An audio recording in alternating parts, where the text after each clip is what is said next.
TV prime 5 news కి స్వాగతం. ముందుగా ముఖ్యాంశాలు. శ్రీకాళహస్తిలో ఘనంగా మహాశివరాత్రి వార్షిక బ్రహ్మోత్సవాలు. అధిక సంఖ్యలో పాల్గొన్న భక్తులు.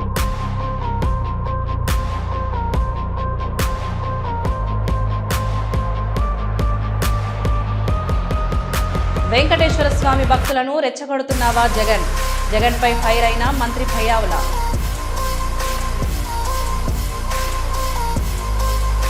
కూటమి ప్రభుత్వానికి కావాల్సింది స్వామి యొక్క పవిత్రతను కాపాడడం కాదు, జగన్ ను అభాస్పాలు చేయడం. కూటమిపై బొత్స విసులు.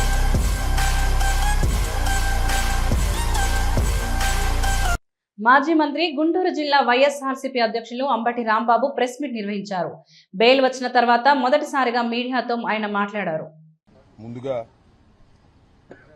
నా హృదయపూర్వకమైనటువంటి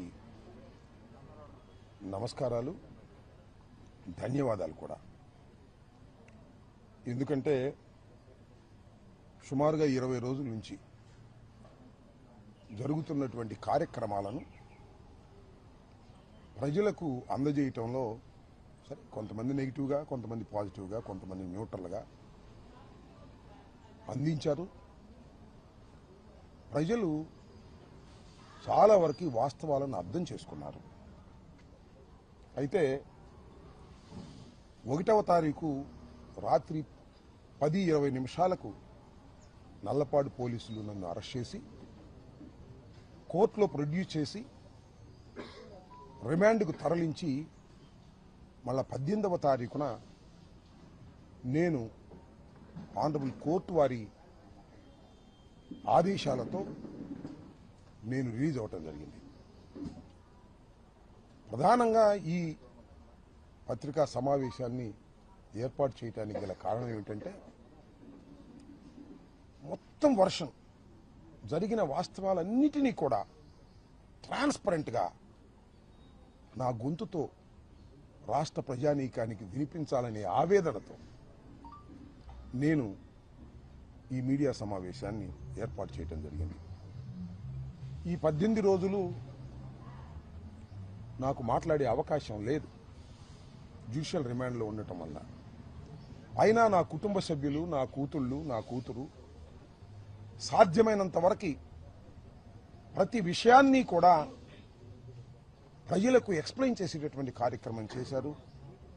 అయినా ఇంకా కొన్ని విషయాలను ప్రజలకు అర్థమయ్యే విధంగా, మరి ముఖ్యంగా ఈ రాష్ట్రంలో న్యూట్రల్గా ఆలోచించేటటువంటి వ్యక్తులకు, మేధావులకు, ఏ రాజకీయ పార్టీలో ఉన్నా వారందరికీ కూడా సవినయంగా సబ్మిట్ చేసుకుందామనేటువంటి ఉద్దేశంతో నేను రాజమండ్రిలో రిలీజ్ అయిన తర్వాత కొన్ని విషయాలు మాత్రమే మాట్లాడి ఈ సంఘటనా స్థలంలోనే అన్ని విషయాలను మాట్లాడనే ఉద్దేశంతో మొన్న నుంచి ఈ రోజుకి వాయిదా వేసుకున్నాను. ఏం జరిగింది? నేను తెలుగుదేశం పార్టీ వారు ఒక ఫ్లెక్సీ కట్టారు, మీ అందరూ చూశారు. ఆ ఫ్లెక్సీ దగ్గరికి వెళ్ళి ఇలా ఫ్లెక్సీ కట్టడం తప్పు, మంచి సాంప్రదాయం కాదు, ఈ ఫ్లెక్సీని మీరు తీసేయండి, తీసేయకపోతే నేను తీసేస్తాను అని ఫ్లెక్సీ దగ్గరికి వెళ్ళి మీడియా మిత్రులందరినీ పిలిచి చెప్పాను. ఇది చెడు సాంప్రదాయమా? అప్పుడు ఎవరు లేరు. నేను చించేస్తే అడిగేవాడు లేడు. చించటం మంచి సాంప్రదాయం కాదు, రెచ్చగొట్టడం మంచి సాంప్రదాయం కాదు, ఇలా మా మీద మీరు ఫ్లెక్సీలు కట్టడం తప్పు. మీ గొప్పతనాన్ని గురించి కట్టుకోండి, చంద్రబాబు గొప్పవాడని కట్టుకోండి. జగన్మోహన్ రెడ్డి గారిని దూషిస్తూ, సుబ్బారెడ్డి గారిని దూషిస్తూ, కరుణాకర్ రెడ్డి గారిని దూషిస్తూ మీరు కట్టకండి తప్పు అని చెప్పాలని ఆవేదనతో నేను వెళ్ళానే. వెళ్ళి చించేయలేదే, చెప్పాను, వచ్చేశాను. ఇది జరిగినటువంటి అంశం. నెక్స్ట్ రోజు రాష్ట్ర home minister Vangalapudi Anitha assembly సమావేశాల్లో పాల్గొని మాట్లాడారు. గత ప్రభుత్వంలో ప్రతిపక్షమైన తమ నాయకులపై వైసీపీ పార్టీ చేసిన చేదు జ్ఞాపకాలను ఎవరు మర్చిపోలేరని అన్నారు. హోమ్ మినిస్టర్ వంగలపూడి అనిత డిమాండ్ల మీద డిమాండ్ ప్రవేశపెట్టే అవకాశం కలిగజేసిన గౌరవ ముఖ్యమంత్రి చంద్రబాబు నాయుడు గారికి, అదేవిధంగా ఉప ముఖ్యమంత్రి పవన్ కళ్యాణ్ గారికి, లోకేష్ బాబు గారికి, అదేవిధంగా మీకు అందరికీ కూడా, సభలో ఉన్న సభ్యులందరికీ కూడా పేరు పేరున ధన్యవాదాలు, నమస్కారాలు తెలియజేసుకుంటున్నాను అధ్యక్ష. ఈరోజు నిజంగా చాలా హ్యాపీ అనిపించింది. సభ్యులు తక్కువ మంది మాట్లాడినా ఇంకా చాలా మంది మాట్లాడడానికి సిద్ధపడడం ఒక ఎత్తు అయితే, ఒక ప్రక్షాళన నుంచి ఇంచుమించుగా చెప్పాలంటే ఒక పర్యవేక్షణ వరకు ఈరోజు తీసుకురాగలిగాము అనుకుంటున్నాం. ఎందుకంటే లాస్ట్ 5 సంవత్సరాల పరిపాలన గురించి ఎంత తక్కువగా మాట్లాడుకుంటే అంత తక్కువ మంచిది అని అనుకున్నప్పటికీ కూడా కొన్ని మనం మర్చిపోలేము అధ్యక్ష, కొన్ని మనం మర్చిపోకూడదు కూడా అధ్యక్ష. ఎందుకంటే ఇక్కడున్న ప్రతి సభ్యులకి కూడా కొన్ని జ్ఞాపకాలు అన్నది ఒక గాయంలాగా ఎప్పటికెప్పుడు రగులుతూనే ఉంటుంది. ఎందుకంటే అప్పుడు మనం చూసుకుంటే అధ్యక్ష, గౌరవ ముఖ్యమంత్రి గారు అప్పుడు ప్రతిపక్ష నాయకుడిగా ఉండేటప్పుడు, అప్పుడున్న విజనరీ నాయకుడు, అప్పటికే 15 సంవత్సరాలు ముఖ్యమంత్రి చేసిన వ్యక్తిని ఎయిర్పోర్ట్ నుంచి బయటికి రానివ్వకుండా ఎయిర్పోర్ట్లోనే కిందన కూర్చోబెట్టిన సందర్భాన్ని మర్చిపోకూడదు. రాముడు తల నరికేశారని రామతీర్థాలకు వెళ్ళినప్పుడు అక్కడ గుడి దగ్గరికి వెళ్ళనివ్వకుండా నడి రోడ్డు మీద మండు టెండలో కూర్చోబెట్టిన సంఘటన మర్చిపోకూడదు. అదేవిధంగా అధ్యక్ష, ఆ రోజు గౌరవ ముఖ్యమంత్రి గారు ఇంటి గేటుకి తాళ్లేసి కట్టి పోలీసులు పహారా కాసిన ఆ సంఘటన కూడా మర్చిపోకూడదు. అదేవిధంగా అధ్యక్ష, తిరుపతి ఎయిర్పోర్ట్లో కూడా బయటికి రానివ్వకుండా కిందను కూర్చోబెట్టిన సందర్భాన్ని మర్చిపోకూడదు. గౌరవ ముఖ్యమంత్రి గారి ఇంటి మీదకి దాడి చేసి మంత్రి పదవుల గురించి దాడులు చేసిన సందర్భాన్ని కూడా మర్చిపోకూడదు. పార్టీ ఆఫీస్ మీద చేసిన దాడిని మర్చిపోకూడదు. అన్నిటికన్నా ముఖ్యంగా అధ్యక్ష, ఇక్కడున్న సభ్యులు కానీ ప్రజలు కానీ మర్చిపోకూడని సందర్భం, ఇదే అసెంబ్లీ సాక్షిగా ఆ మహానుభావుడిని అవమానించిన తీరును కూడా ఎట్టి పరిస్థితుల్లో మర్చిపోకూడదు అధ్యక్ష. ఎందుకంటే మర్చిపోతే తిరిగి అదేదో అంటారు కదా, మనకి తిరిగి నన్ను కొట్టింది కూడా మర్చిపో. అదే చెప్తున్నాను అధ్యక్ష, అక్కడికే వస్తున్నాను అధ్యక్ష. కాకపోతే మీరు కొంచెం తొందరపడ్డారంతే. ఎందుకంటే ఇది ముఖ్యమంత్రి గారికే కాదు అధ్యక్ష, పవన్ కళ్యాణ్ గారికి కూడా, మన డిప్యూటీ సీఎం గారిని కూడా నడి రోడ్డు మీద కూర్చోబెట్టడమే కాదు, కార్లు దించారు, హోటల్లో బందీ చేశారు, 3 రోజులు 4 రోజులు ముళ్ళ కంచెలు అడ్డుగా పెట్టారు, నడుచుకుంటూ వెళ్తే పరిగెట్టించారు. గౌరవ మన మంత్రి గారు లోకేష్ బాబు గారిని అయితే యువగలం పాదయాత్ర చేస్తుంటే చేతిలోంచి మైకులు లాక్కున్నారు, ఎక్కిన స్టూల్ లాక్కున్నారు. కనీసం అక్కడ స్టేజ్ వేసుకుంటానంటే స్టేజ్కి పర్మిషన్ ఇవ్వలేదు. ఆఖరికి అతని మీద దాడి చేయడానికి కూడా దుండగులను కూడా ప్రేరేపించిన పరిస్థితులు. ఇవన్నీ కాకుండా అధ్యక్ష, ప్రజావేదికను కూల్చిన తర్వాత అధ్యక్ష, వాళ్ళ సైకిక్ మెంటాలిటీ చెప్తున్నారు. ప్రజావేదిక కూల్చిన తర్వాత వేస్ట్ని కూడా 5 సంవత్సరాలు కూడా తీయకుండా అలాగే ఉంచి, ఆవే నుంచే సీఎం గారు వెళ్తారు, చంద్రబాబు నాయుడు గారికి వెళ్తారు కాబట్టి చూడాలి అని ఒక సైకిక్ నేచర్కి పరాకాష్ఠగా అక్కడ చేసిన సందర్భాన్ని కూడా మర్చిపోకూడదు అధ్యక్ష.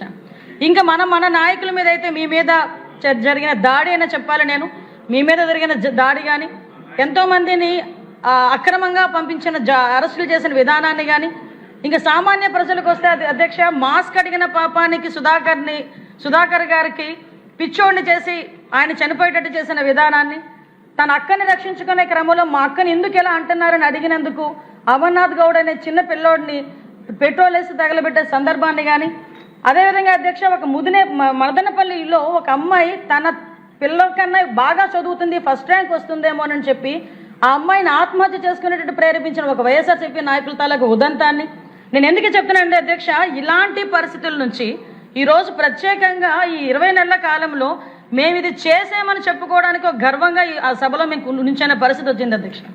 లాస్ట్ పరిస్థితి ఏంటంటే, యాక్చువల్గా పోలీసుల పరిస్థితి ఎలా అయిపోయిందంటే అధ్యక్ష, ఎందుకంటే చాలా ఇంకో 4 మంత్రులు కూడా మాట్లాడాలి. నేను ఒకటే చెప్తున్నా అధ్యక్ష, ఒకటేంటంటే ఆ లాస్ట్ 5 సంవత్సరాలు కూడా ఒక బ్లాక్ డేస్ కింద మారిపోయే పరిస్థితి. రాష్ట్ర పాలన అనేది అధ్యక్ష చట్టం ఆధారంగా కాకుండా ఒక భయాన్ని ఆయుధంగా చేసుకుని జరిగిన సందర్భాన్ని కూడా చూసుకున్నాం. అదేవిధంగా అధ్యక్ష, లా అండ్ ఆర్డర్ అనేది ఒక వ్యవస్థ కాదు, ఒక రాజకీయ అవసరాలకు ఉపయోగపడే హిందువులకు జగన్ క్షమాపణ చెప్పాల్సిందేనని శాసన మండలిలో శ్రీ వెంకటేశ్వర స్వామి వారిని అవమానిస్తూ స్వామివారి చిత్రపటాలు విసిరేసిన వారిపై చర్యలు తీసుకోవాల్సిందే అంటూ హిందూ దేవతలను అవమానించడమే లక్ష్యంగా వైసీపీ దుష్ట రాజకీయాలు చేస్తుందన్నారు మంత్రి కందుల దుర్గేష్.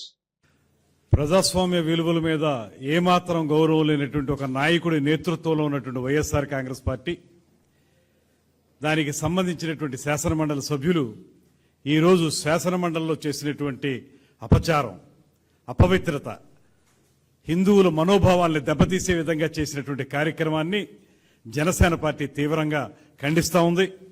ముఖ్యంగా కలియుగ ప్రత్యక్ష దైవంగా మనం కొలుచుకునేటువంటి వెంకటేశ్వర స్వామి యొక్క చిత్రపటాన్ని పట్టుకుని కాళ్లకు చెప్పులు వేసుకుని ఆ చిత్రపటాన్ని ఒక ప్లకార్డ్లా వాడుతూ సభలోకి తీసుకురావడం అనేదే చాలా పెద్ద అపచారం. అంటే దీనికి వైఎస్ జగన్మోహన్ రెడ్డి గారి యొక్క డైరెక్షన్ తో నడిచారనేటువంటిది స్పష్టంగా కనబడతా ఉంది. వారందరూ వచ్చి సభలో ప్లకార్డులు ప్రదర్శించినట్లుగా వెంకటేశ్వర స్వామి చిత్రపటాన్ని ప్రదర్శించి ఆ హడావిడి అయిపోయిన తర్వాత తిరిగి వెళుతూ చాలా నిర్లక్ష్యంగా టేబుల్ మీదకి ప్లకార్డులతో పాటు ఆ చిత్రపటాన్ని కూడా విసిరేసిన సంఘటన కూడా మనం చూస్తాం. అటువంటి దుర్మార్గకరమైనటువంటి విధానాన్ని తీవ్రంగా ఖండిస్తున్నాం. ఇవాళ ఈ రాష్ట్రంలో ప్రజాస్వామ్యం అంటే విలువ లేదు మీకు. దాంతోపాటు భగవంతుని పట్ల అపచారాలు చేయడం నిత్యకృత్యం అయిపోయింది మీకు.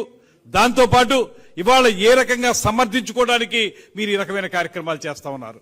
100% ఇది జగన్మోహన్ రెడ్డి గారి పర్యవేక్షణలో డైరెక్ట్ గా ఆయన చెప్పిన విధంగానే జరిగింది కనుక నేను డిమాండ్ చేస్తున్నాను జనసేన పార్టీ తరఫున. ఈ రాష్ట్ర ప్రజలకి హిందువుల మనోభావాలను దెబ్బతీసినందుకు హిందూ జాతికి జగన్మోహన్ రెడ్డి గారు క్షమాపణలు చెప్పాలనేటువంటి మాటని మేము స్పష్టంగా చెప్తా ఉన్నాం. ఇది ఆషామాషిగా తీసుకునే వ్యవహారం కాదు. ప్రతిసారి మీకు పరమత సహనం ఉన్నటువంటి ఈ దేశంలో పరమత సహనాన్ని పాటించేటువంటి వ్యక్తుల మీద ఈ రకమైనటువంటి కార్యక్రమాలను చేపట్టడం, మీకు పరమత సహనం లేదనేటువంటి మాట స్పష్టంగా అర్థమవుతా ఉంది.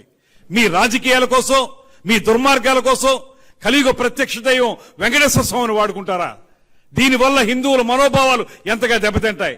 ప్లకార్డులు పట్టుకురావడమే తప్పు అనేటువంటి సాంప్రదాయం ఉన్నటువంటి ఈ శాసనసభలో గాని శాసన మండలిలో గాని సాక్షాత్తు వెంకటేశ్వర స్వామి చిత్రపటాన్ని తీసుకొచ్చి నిర్లక్ష్యంగా విసిరేసి బూట్లతో వచ్చి అపచారం చేసినటువంటి మీ దుర్మార్గాన్ని మాత్రం ఇవాళ రాష్ట్ర ప్రజలందరూ గమనిస్తా ఉన్నారు. మీరు క్షమాపణలు చెప్పి బేషరతుగా మొత్తం జాతికి క్షమాపణలు చెప్పకపోతే తగిన బుద్ధి మరింతగా అందరూ తెలియజేస్తారనేటువంటి మాటను తెలియజేస్తూ ఖచ్చితంగా దీని మీద యాక్షన్ తీసుకోవాల్సిందిగా చైర్మన్ గారిని కూడా మేము కోరుతా ఉన్నాం. ఇది ఆషామాషిగా వదలొద్దు. ఈ రకంగా చేయటం వల్ల రేపొద్దున మరొకటి ఇలాంటి కార్యక్రమాలు అనేక జరిగేదానికి అవకాశం ఉంది కనుక దీని మీద తీవ్రమైన చర్యలు తీసుకుని ఈ రకమైనటువంటి దేవుళ్ళకి సంబంధించినటువంటి చిత్రపటాలు ఏ దేవుడైనా కానివ్వండి ఆ చిత్రపటాలను తీసుకురావడం అనేటువంటి కార్యక్రమాన్ని, ఆ విధంగా అపచారం చేయడం అనేటువంటి కార్యక్రమాన్ని మీరు ప్రోత్సహించినట్టే మేము భావించాల్సి వస్తుంది. దీని మీద వెంటనే చర్యలు తీసుకోవాల్సిందిగా కోరుతూ వాళ్ళు క్షమాపణలు చెప్పే వరకు మాత్రం ఎవరో కూడా శాంతించరనేటువంటి మాటను తెలియజేస్తున్నాను. వైఎస్ జగన్ ను మాజీ మంత్రి కాపు నేత అంబటి రాంబాబు కలిశారు. అక్రమ కేసులో అరెస్ట్ అయ్యి బెయిల్పై విడుదలైన అంబటి రాంబాబు తాడేపల్లిలోని వైఎస్ జగన్ నివాసానికి వెళ్లి తనపై పెట్టిన అక్రమ కేసులు, పోలీసుల నిర్లిప్త వైఖరిపై ఫిర్యాదు చేశారు. తప్పుడు కేసులపై ఆందోళన చెందాల్సిన అవసరం లేదని, చట్టపరంగా ఎదుర్కొందామని వైఎస్ జగన్ భరోసా ఇచ్చినట్లు తెలుస్తోంది. ఆంధ్ర యూనివర్సిటీ 100 సంవత్సరాలు పూర్తయిన సందర్భంగా ఏప్రిల్ 26న వేడుకలు నిర్వహించనున్నామని అన్నారు మాజీ మంత్రి భీమిలి ఎమ్మెల్యే గంటా శ్రీనివాసరావు. ఈ కార్యక్రమానికి గూగుల్ సీఈఓ సుందర్ పిచాయ్ను ఆహ్వానించదలిచినట్లు తెలిపారు ఆయన. ధన్యవాదాలు అధ్యక్ష. ఆంధ్ర యూనివర్సిటీ అధ్యక్ష, మీకు కూడా అది ఐడియా ఉంది బాగానే, మీరు కూడా అక్కడ స్టూడెంట్. ఆ ఆంధ్ర యూనివర్సిటీకి సంబంధించి త్వరలోనే సెంటనరీ సెలబ్రేషన్ జరుగుతుంది అధ్యక్ష. మరి అది ఒక ఇన్స్టిట్యూట్ కావచ్చు, మనిషికి కావచ్చు, ఎవరికైనా 100 సంవత్సరాలు అనేది ఒక హిస్టారికల్ మూమెంట్ కాబట్టి దాన్ని సెలబ్రేషన్స్ కూడా చాలా గ్రాండ్గా చేస్తూ ఉన్నారు అధ్యక్ష. గతంలో AAA అని ఆంధ్ర యూనివర్సిటీ అల్యూమిని అసోసియేషన్ అని చెప్పి నేను విద్యాశాఖ మంత్రిగా ఉండగా GMR గారు చైర్మన్గా, మన గవర్నర్ గారు హరిబాబు గారు, నేను సెక్రటరీ మెంబర్లుగా ఉంటూ ఒక అసోసియేషన్ కూడా స్టార్ట్ చేశాం అధ్యక్ష. అప్పుడు దానికి గౌరవ ముఖ్యమంత్రి గారు, వెంకయ్యనాయుడు గారు అందరూ కూడా రావడం జరిగింది. ఆ బిగ్ వేలో ఆ ఫంక్షన్ చేశాం. దానికి ఒకసారి రతన్ టాటా గారు వచ్చారు, ఇంకోసారి సుధామూర్తి గారు వచ్చారు. అట్లాగే మీకు కూడా తెలుసు, ఆంధ్ర యూనివర్సిటీలో చదువుకున్న వాళ్ళు ఈరోజు దేశ విదేశాల్లో ఎంతోమంది వివిధ రంగాల్లో చాలా మంది ప్రముఖులంతా కూడా ఉన్నారు. రేపు ఏప్రిల్ 26న సెంటనరీ సెలబ్రేషన్స్ చేస్తున్న సందర్భంగా ఇటీవలనే మనం చూస్తా ఉన్నాం. వైజాగ్ అంటే గూగుల్ అంటే వైజాగ్ ఈరోజు ప్రపంచ పటంలో గుర్తింపు వచ్చే విధంగా గూగుల్ వైజాగ్ వచ్చింది కాబట్టి ఆ సుందర్ పిచ్చై గారు ఎవరైతే గూగుల్ సీఈఓ గారు ఉన్నారో ఆయన కూడా 2-3 అకేషన్స్ లో వైజాగ్ గురించి చాలా అఫెక్టెడ్ గా మాట్లాడుతున్న మాట కూడా గుర్తొస్తుంది. ఈ రోజు పేపర్ లో కూడా అది వచ్చినాయి. అంతేకాకుండా భవిష్యత్తులో వైజాగ్ అనేది ఒక హబ్ గా కూడా అవుతుందని చెప్పి సుందర్ పిచ్చై గారి మాటలో నిన్నే ఢిల్లీలో జరిగిన ఆ సమ్మిట్ సందర్భంగా మాట్లాడిన మాట కూడా ఉన్నాయి. అయితే నేను మీ ద్వారా ఒకటే రిక్వెస్ట్ చేస్తా ఉన్నాను. ఆల్రెడీ ఎడ్యుకేషన్ మినిస్టర్ గారు కూడా ఐడియా ఉంది కాబట్టి రేపు ఏప్రిల్ 26న జరిగే దానికి అసెంబ్లీ మీడియా పాయింట్ వద్ద వైఎస్ఆర్సీపీ సభ్యులు ప్రెస్ మీట్ నిర్వహించారు. బొత్స సత్యనారాయణ మీడియాతో మాట్లాడుతూ కూటమి ప్రభుత్వానికి కావాల్సింది స్వామి యొక్క పవిత్రతను కాపాడడం కాదని, జగన్ ఎలాగైనా ఆభాసు పాలు చేయాలనుకోవడమేనని అన్నారు. బొత్స సత్యనారాయణ అని చెప్పుకుంటూ వీళ్ళకి మంచి బుద్ధిని ప్రసాదించు, వాళ్ళకి ఇప్పటికైనా జ్ఞానోదయం చేయు, చేసిన తప్పులు ఒప్పుకోమని చెప్పు, లేకపోతే వాస్తవాల్ని మరి చర్చించే అవకాశం ఇచ్చే జ్ఞానం కల్పించని చెప్పని వాళ్ళని చెప్పుకుని వచ్చాం. ఆ తదుపరి హౌస్లో కూడా వెళ్ళాం. వెళ్ళిన తర్వాత హౌస్లో కూడా ఇదే మాటల్ని లోన కూడా చెప్పడం జరిగింది. ఈ నేపథ్యంలో వాళ్ళు వచ్చి లేనిపోని ఆవాకులు జావాకులు లోన మాట్లాడుతూ వాళ్ళు బ్లేమ్ చేయడానికి ప్రయత్నం చేశారు. కాబట్టి చర్చ ధరని ఇక్కడ ఆపడానికి ప్రయత్నం చేశారు. వాళ్ళకి కావాల్సింది ఆ స్వామితాలకు ఔన్నత్యాన్ని పెంచడం కాదు, ఆ స్వామితాలకు ఉన్న భక్తి భావాల్ని ప్రజల్లో పెంపొందించడానికి కాదు. ఇవాళ కూటమి ప్రభుత్వంలో ఉన్న ఎవరైతే ఉన్నారో వాళ్ళందరికీ కూడా, అది తెలుగుదేశం పార్టీ ఏమనేయండి, లేదు జనసేన పార్టీ ఏమనేయండి, లేదు భారతీయ జనతా పార్టీ ఏమనేయండి, వాళ్ళకి కావాల్సింది రాజకీయ స్వభావం, రాజకీయ దుర్బుద్ధి. చంద్రబాబు నాయుడు తెలుగుదేశం పార్టీ చంద్రబాబు నాయుడు గారికి తద్వారా లాభార్జన, ధన సంపాదన తప్ప ఇంకో ఆలోచన లేదనేది వ్యక్తమవుతుంది. కాబట్టి మేము మళ్ళీ ఇవాళ దాని మీద చర్చ జరగాలి. దాంతోపాటు బడ్జెట్ మీద కూడా చర్చ జరగాలి, రాష్ట్ర ప్రజలకు వాస్తవాలు తెలియాలి అని చెప్పని మేము పట్టుబట్టినప్పుడు హౌస్ అజెండా అయింది. అందుకే మీ దగ్గరికి వచ్చి మళ్ళీ వైఎస్ఆర్సీపీ స్టేట్ సెక్రటరీ, రాష్ట్ర అధికార ప్రతినిధి జూపూడి ప్రభాకర్ రావు ప్రెస్ మీట్ నిర్వహించారు. రాష్ట్ర ప్రయోజనాలను గాలికి వదిలేసిన కూటమి ప్రభుత్వం అన్ని వర్గాల ప్రజలను మోసం చేసిందని అన్నారు. జూపూడి ప్రభాకర్ రావు చెప్పడం జరిగింది. రాష్ట్రంలో జరుగుతున్నటువంటి పరిణామాలని చాలా చమత్కారంగా ఉదాహరణలతో సహా జగన్మోహన్ రెడ్డి గారు నిన్న చెప్పిన దానికి కొనసాగింపుగా ఈ పత్రికా సమావేశం. గాడి తప్పినటువంటి ప్రభుత్వం అన్ని రకాల ప్రజల్ని ఈ రాష్ట్రంలో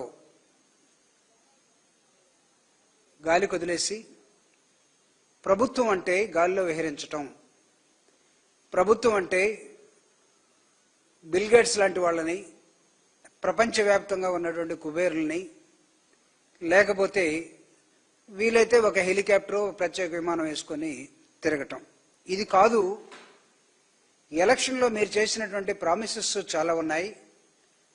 ఆ రోజు జగన్మోహన్ రెడ్డి గారు ప్రభుత్వంలో ఏర్పాటు చేసినటువంటి ఒక వెల్ఫేర్ స్టేట్ ఆఫ్ మైండ్ కలిగినటువంటి ముఖ్యమంత్రి, రాష్ట్రంలో విద్య సరిగా లేదు అని విద్య మీద ఫోకస్ చేసి నాడు నేడు కార్యక్రమాన్ని, విద్యా విధానంలో మార్పులు, ఇంగ్లీష్ మీడియం ఇంట్రడ్యూస్ చేయటం, స్కూల్స్ సరిగా లేకపోతే స్కూల్స్ని అత్యాధునికమైన పద్ధతుల్లో తీసుకురావటం, పేదంటి పిల్లవాడు ప్రపంచాన్ని ఏలాలంటే ఎలాంటి కంటెంట్ ఇవ్వాలి అని ఆలోచించి జగన్మోహన్ రెడ్డి గారు చేసినటువంటి విద్యా విధానం, రైతులు గిట్టుబాటు ధరలకి మాత్రమే కాకుండా ప్రజలకి, ప్రభుత్వాలకి అన్నం పెట్టే రైతు ఇబ్బంది కలిగితే నష్టపోకుండా ఉండడం కోసం, రైతుల కోసం జగన్మోహన్ రెడ్డి గారు ఆలోచించిన విధానం, ఆర్బీకే సెంటర్స్ కానీ, గిట్టుబాటు ధరలు కానీ, ప్రభుత్వం ఆదుకోవటం కానీ,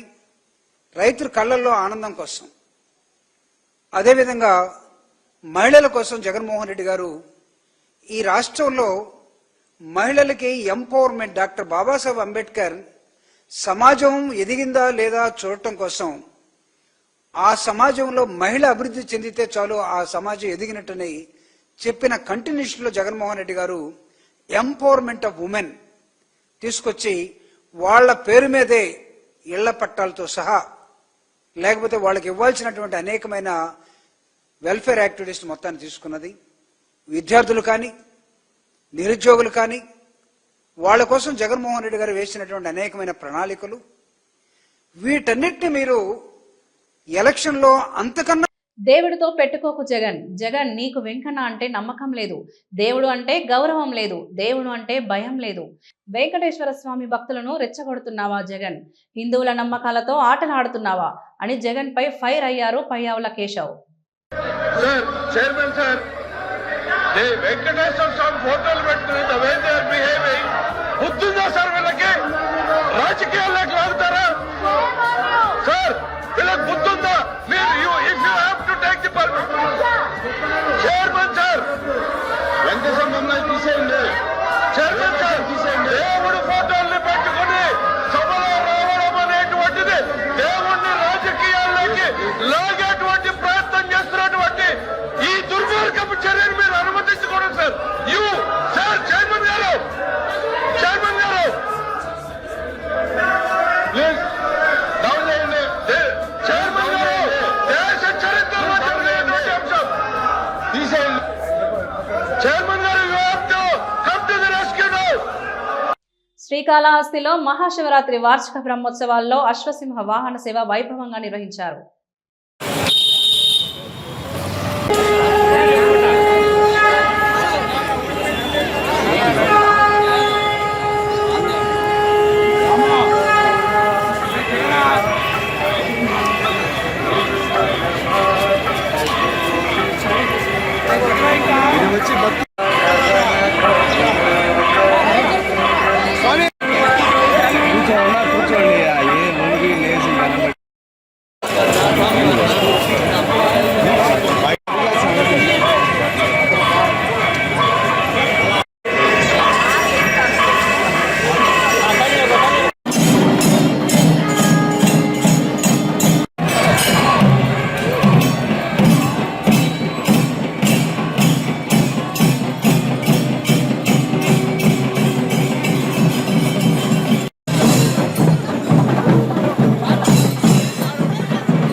ఇవి ఈనాటి వార్తలు. చూస్తూనే ఉండండి న్యూస్.